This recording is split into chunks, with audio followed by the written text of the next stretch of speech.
রংপুরের মানুষকে কেন মফিজ বলা হয় জানেন কি? মফিজ বলার কারণ, গাইবান্ধা জেলার প্রত্যন্ত এক গ্রামের স্বল্প শিক্ষিত অত্যন্ত সৎ ড্রাইভার ছিল মফিজ।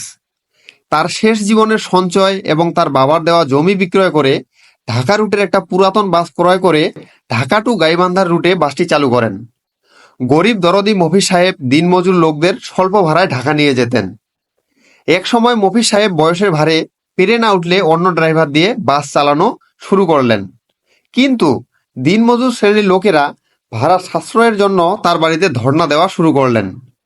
তাদের উপকারের জন্য সাদা কাগজে মফিজ লিখে সুপারভাইজারকে দিতে বললেন এবং বাসের ছাদে নামমাত্র ভাড়ায় ঢাকা যাতায়াতের সুবিধা ব্যবস্থা করতেন।